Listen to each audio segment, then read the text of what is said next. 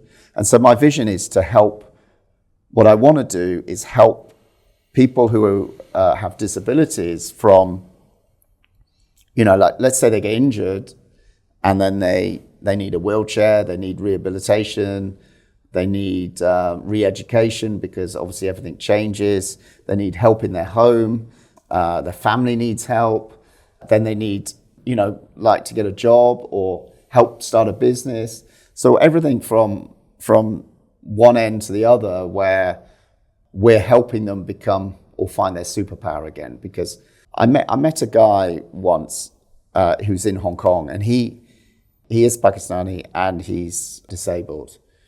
Now, he came to Hong Kong disabled as a Pakistani.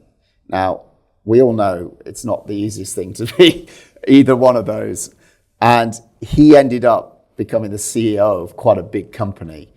And I talked to him and asked why. He said, because I was Pakistani and disabled, because everyone, he got the business he got into, everyone knew him. He was the only disabled Pakistani. So whenever someone said, oh, who did that? Oh, it was the disabled Pakistani. And he goes, and he became like famous. And then he ended up becoming the CEO of a really big company. And he said, my disability became my superpower. And so that made me think. And that's what I want to do, is I want to help. But we'll raise money and then use other charities within, who focus on different areas. And then what we'll do is we'll help individuals, because at the moment it's very hard for them to find each of these different charities to be able to help them go through these stages. So that's our aim, is to sort of coordinate all of that, if that makes sense. Okay. Yeah. I guess you have a website, right? Well, the charity will have, at the moment, it's Facebook. There's a link on my website, JoLodder.com, but okay. I can give you that. It will have its own website. We were just waiting for the the whole thing to be incorporated. It's all just been done. So we'll just drop the links in the description box. By the time you're watching this video, just make sure you look down and you'll see it, or it might be on the left or the right. Yeah. They'll be on there. There'll be something there. Okay, yeah. So last 2 questions before we wrap up. Who do you look up to most? It could be more than one person, and it could be beyond family, anybody. It's really hard because I look up to people at different levels and different times, and they're not necessarily anybody. I look up to my mother, my father, which is often people. I look up to my son and what he's done and achieved with his bodybuilding. I'm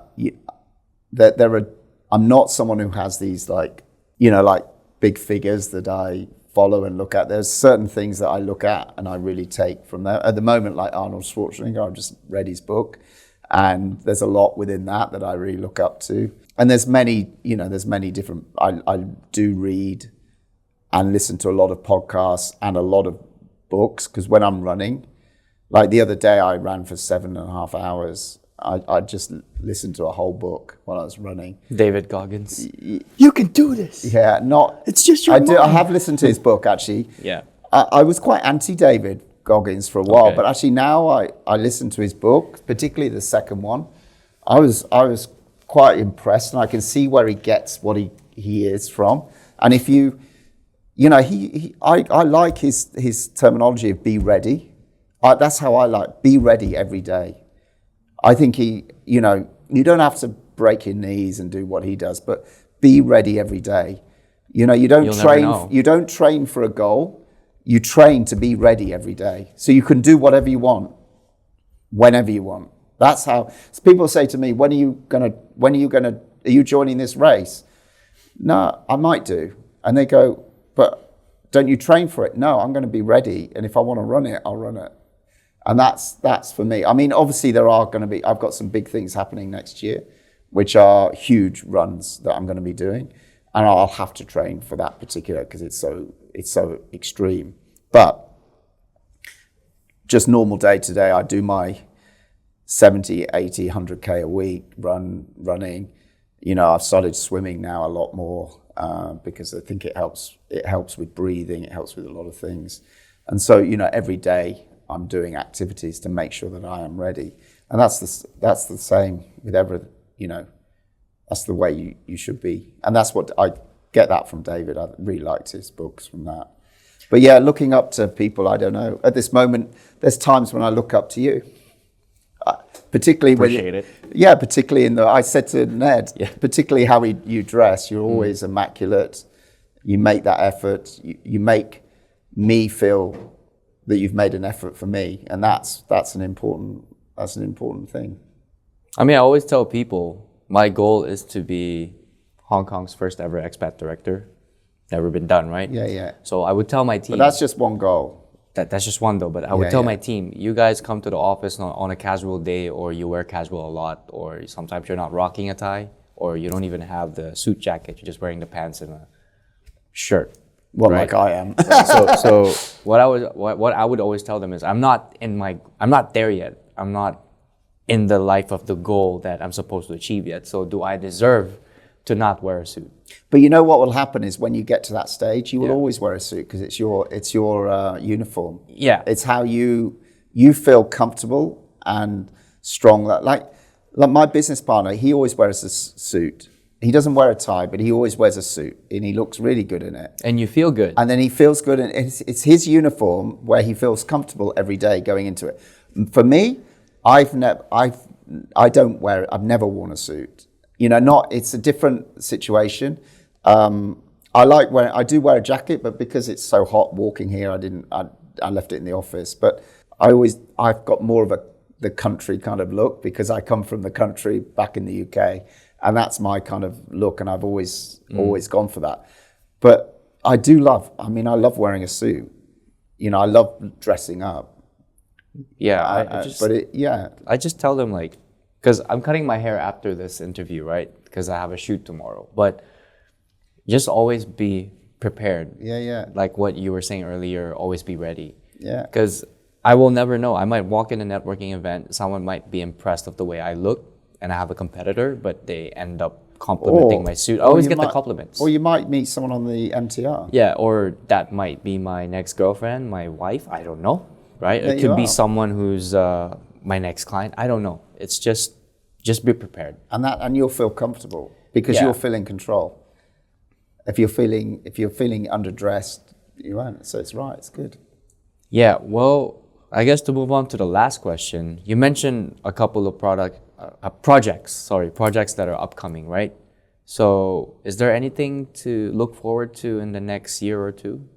Or you rather keep that to yourself until it's out? I've got a big thing I'm going to be doing next year. Besides the running as well. The running is trail the big, running, right? It's a, I think if it comes off, it'll be a business as well. So I'd like to talk to you about it when it happens. So well, not when it goes follow on. him online. Yeah. So it's something big. It'll be big. Yeah. So that's a big focus. I'm building the digital marketing business. I really see how we can bring incredible help to a business. We can help grow a business with that, and not just business people as well. I have a team in India, and they're amazing. And so the cost is we could more customers, get your brand out there for a fraction of the cost of what it would cost to do the same thing in Hong Kong. So that's pretty exciting for me, and we're already looking to work with some quite big names already, which is pretty cool. All right, cool. Yeah. So I guess we'll have to follow Joe to find out what else is about to be revealed in the years to come. So yeah, ladies and gentlemen, I guess that's about it. And thank you. Thanks for being here, Joe. Thank you for having me. Once again, ladies and gentlemen, for the last time, Hector Telmo, Jo Lodder. Yeah, good to. Yeah, and we'll see you in the future if we have a second episode. We'll see. Or I might be in his podcast. Yeah, actually, I might do that. Our aim is to provide value. So if you like what you watched, make sure you hit that like button, leave a comment, and subscribe. I'm also a financial advisor based in Hong Kong, so feel free to check the description box for my details and email or DM. And if ever you need video and photography services, the phenomenal videos you're watching right now are filmed by Edry Mendoza. Lastly, if you love hip-hop music, rap, R&B, singing, whichever that sounds amazing to your ears, because I always do a lot of experiments with it, feel free to drop by my channel at SCF Saint or Saint Crossfade. Appreciate you for being part of this episode and more to come. Till next time.